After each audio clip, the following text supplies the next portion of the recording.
के लिए आप अपना कीमती समय यहाँ दे रहे हैं और हमसे पूर्व में बहुत सारे विद्वान वक्ताओं ने अपनी बात रखी होगी। हमारे नीरज भाई कल हम लोगों ने जब बात की तो वो भी बहुत दूर थे, लेकिन हमारा आना तय हो गया था। तो हमने ये तय किया कि अक्सर वैचारिक मंचों पर हम लोग जब साथ होते हैं तो इस वजह से भी साथ होते हैं कि जिस जोड़ने की बात को हम अपने भाषण में बोलें वो हमारे सामने दिखे भी, और एक बहुरंगी गुलदस्ता अलग अलग तरह के लोगों का जब एक जगह दिखता है तो अपने आप में एक संदेश देता है कि हम केवल बोलने और भाषण में जोड़ने की बात नहीं कर रहे, हम हकीकत में लोगों को जोड़ने की कोशिश कर रहे हैं।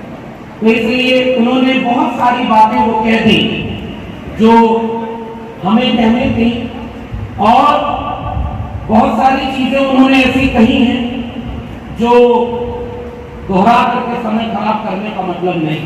मैं उम्मीद करता हूं कि आप सुने और समझे होंगे। जहां उन्होंने अपनी बात खत्म की मैं वहीं से शुरू करता हूं।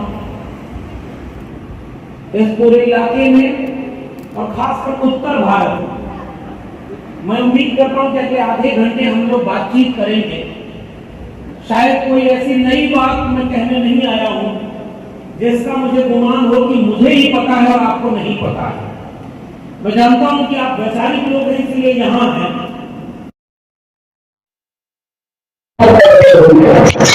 आप यहां हैं तो आप जागरूक हैं, लेकिन हमारा ये करवा नहीं होता कि हम ज्ञान देने आए। इस तरह के कार्यक्रमों का एक मकसद ये होता है कि जब विपरीत पर दुनिया इतनी बड़ी है, हुकूमत जुल्म की इंतहा कर रही है, आपके संवैधानिक आरक्षण हक अधिकार को छीना जा रहा है, आपको गुलाम बनाने की कोशिश की जा रही है, और जो बोल रहा है उसे सजा दी जा रही हो, या तो जेल में डाला जा रहा हो, या उसे गोली मार दी जा रही हो, या फर्जी मुकदमे डाल दिए जा रहे हो। इस विपरीत परिस्थिति में ऐसे वैचारिक आयोजन एक दूसरे को हिम्मत देने के लिए होते हैं कि बदलाव की उम्मीद लगाए, और बदलाव केवल राजनीतिक नहीं, जो नीरज भाई ने कहा, सामाजिक सांस्कृतिक आर्थिक बदलाव के साथ राजनीतिक बदलाव की उम्मीद लगाए। मेहनत करने वाले लोग कम नहीं है, इतने जब लोग इकट्ठा हैं तो हम इस विपरीत परिस्थिति से भी लड़ेंगे और वैसा भारत बनाना चाहेंगे जैसा छत्रपति शाहू जी बनाना चाहते थे, जैसा बाबा साहब अम्बेडकर बनाना चाहते थे, जैसा हमारे महापुरुष बनाना चाहते थे। ये हिम्मत देने के लिए भी ये कार्यक्रम होता है। एक दूसरे से हिम्मत लेनी है और हिम्मत देनी है कि इस लड़ाई में आप अकेले नहीं। इतना बड़ा हुजूम, छत्रपति शाहू जी महाराज राजा थे, कुछ किस्से उनका तय करके अपनी बात आगे बढ़ाऊंगा। उत्तर भारत में उत्तर प्रदेश, बिहार, अभी मध्य प्रदेश, राजस्थान में तो ये विचारित चेतना पहुंची भी नहीं है बहुत ज्यादा। महाराष्ट्र के उस इलाके में जहां सामाजिक परिवर्तन का बयार तेज थी, उसे उत्तर भारत पहुंचने में बहुत देर हो गई। वैचारिक लोग समझते होंगे, लेकिन ऐसा नहीं कि उत्तर भारत में आंदोलन नहीं थे। कुछ लोग आपको कहेंगे कि ओबीसी यानी पिछड़े वर्ग के लोगों में कोई चेतना नहीं थी। उनको इतिहास पढ़ाइएगा, और पिछले 4-5 साल पहले हमने भी जब इतिहास पढ़ा तो पाया कि बिहार में त्रिवेणी संघ चल रहा था, जिसकी अगुवाई ओबीसी की जातियां कर रही थी, और उनमें भी वही 3 जातियां थी जिनको बदनाम किया गया कि ओबीसी का सारा हक तो वही छीन ले गए।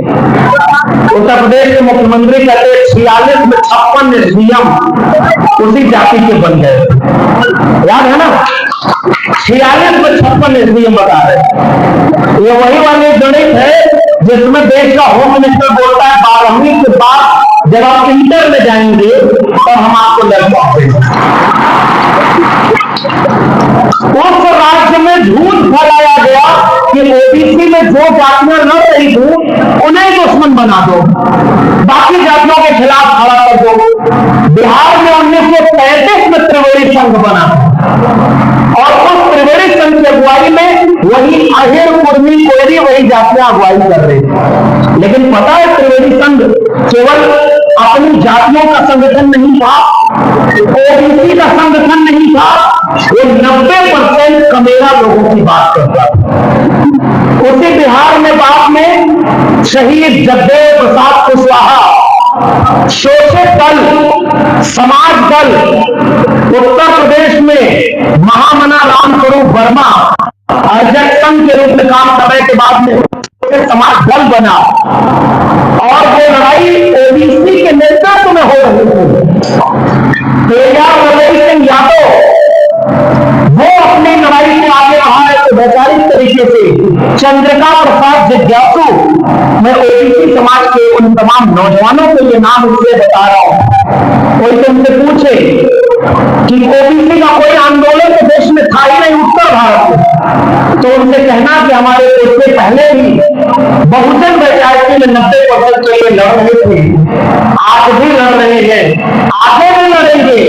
बीच में कुछ गलतियां हुई होगी, हमसे कुछ चूक हुई होगी, समाज में कुछ जगहों पर झगड़ा देखने को मिला होगा और उस झगड़े के चलते पूरे ओबीसी को पहले दलितों के खिलाफ लड़ा दिया गया और बाद में ओबीसी में जो अति पिछड़े समाज की जातियां हैं जिनकी आबादी कम है, कुमार, लोहार, बढ़ई, नाई, मोची, निषाद, मल्ला, तमाम वो जातियां, उनको ये भड़काया गया कि ओबीसी की सारी मलाई इन्होंने खाई।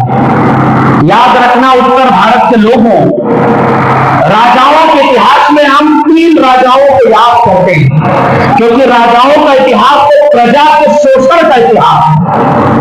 कोई भी राजा रहा होगा वो प्रजा को जुल्म करता हो, प्रजा शिक्षित हो, प्रजा सक्षम हो, प्रजा जागरूक हो, इस बात के लिए राजा कभी काम नहीं करा करता था, उतना ही काम करे कि राजा बने रहने के लिए प्रजा जिंदा है। ऐसे वक्त में भारत देश में 3 राजाओं का नाम मैं इस मंच से लेना चाहता हूं। आज बहुत बड़ा वैचारिक मंच नरेंद्र जी ने सजाया है।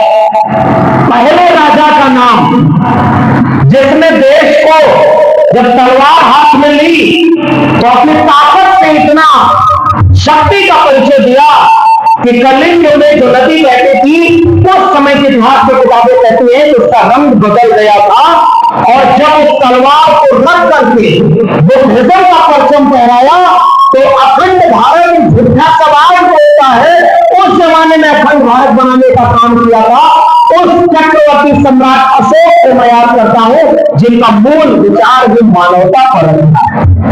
गांव के लोगों आपको पता होगा पहले के जमाने में कहा जाता था कि खूंटा गाड़ दिया, जहां तक गए जहां खूंटा गाड़ दिया ये हमारा इलाका हो। सम्राट अशोक ने कहां 84,000 स्तूपों का खूंटा गाड़ा था, इसको जरा आप खोज करके पढ़िए। और जब सम्राट अशोक चक्रवर्ती सम्राट थे तो अपने राज्य में प्रजा की भलाई के लिए क्या करना होता है इसका नजीर पेश करके गए कि राजा ऐसा भी हो सकता है जैसे खुद चक्रवर्ती सम्राट अशोक। दूसरे राजा का नाम जो महाराष्ट्र में हुए, जिनको यह कहकर के कुछ लोगों ने राज न करने से मना कर दिया कि ये तो राजा वाले तबके से आते ही नहीं, ये तो शूद्र है। राज तिलक करने के लिए बाहर से किसी को भेजा गया, उसके बाद भी नहीं माने, दोबारा राज तिलक हुआ और पूरे राज्य में उनको लगातार विरोध झेलना पड़ा। फिर भी उस राजा ने प्रजा के कल्याण के लिए स्वराज की कल्पना देकर के मानवतावादी विचार पेश किया। उस छत्रपति शिवाजी महाराज को मैं दूसरे राजा के रूप में याद करता हूं जो मानवतावादी राजा। और तीसरे राजा जिन पर आज का कार्यक्रम हो रहा है, याद रखिएगा बाकी राजाओं के इतिहास में इतना मानवतावादी काम आपको कहीं नहीं मिलेगा। सम्राट अशोक ने जो कहा स्तूपों में लिखा है कि जाना तो देखना, प्रजा देखी हो तो उसकी मदद करना। पढ़ाई से लेकर के सिंचाई से लेकर के तमाम काम को सम्राट अशोक ने किए। छत्रपति शिवाजी ने इतने फरमान दिए थे क्योंकि वो अंतर जाति विवाह के संतान और उनको कुछ लोगों ने कहा कि हम राज तिलक नहीं करेंगे।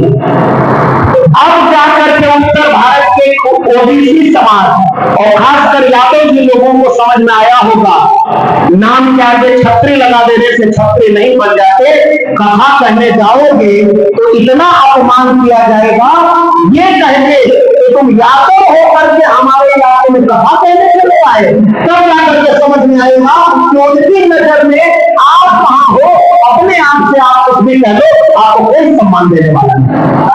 मैं आऊंगा उस विषय पर विस्तार से बात करूंगा, लेकिन छत्रपति शिवाजी महाराज का अपमान किया और राष्ट्र नहीं होने दिया।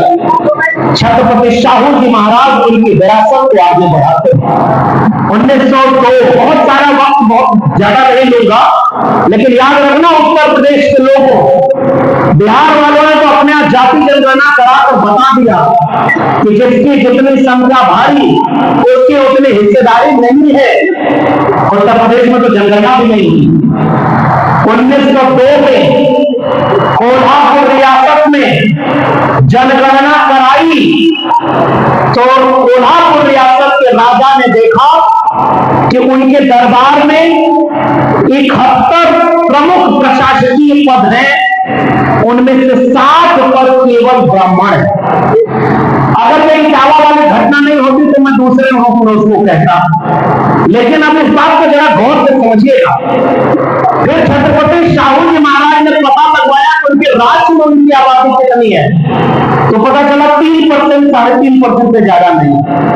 और दरबार में आबादी कितनी है? 90% से 95%। लिपिक के पदों पर जाति जनगणना कराई जब छत्रपति शाहू जी महाराज ने 1902 में, तो छत्रपति शाहू जी महाराज ने पाया 500 लिपिक के पद, जैसे आजकल क्लर्क ग्रेड कह लीजिए, उसमें 10 केवल पद गैर ब्राह्मण के 490 पदों पर वही 3% के लोग थे। निचले पायदान के कर्मचारियों की गणना कराई तो पाया कि 35 में से 30 पदों पर केवल वही 3% के लोग थे। तो हम जिस राजा को याद कर रहे हैं, उस राजा ने साल 1902 में 26 जुलाई को गैर ब्राह्मणों के लिए, ओबीसी और दलितों के लिए पहली बार अपने राज्य में 50% आरक्षण लागू कर दिया था। इसलिए सामाजिक न्याय के जनक के रूप में हम छत्रपति शाहू जी महाराज को याद करते। यह आरक्षण लागू करने का आधिकारिक काम पहली बार छत्रपति शाहू जी ने किया और वहां से जो रास्ता बना, ओबीसी समाज के जितने भी लोग आए होंगे, ये बात तो अब आप भी समझ रहे होंगे कि आपको किस चीज से रास्ता मिला।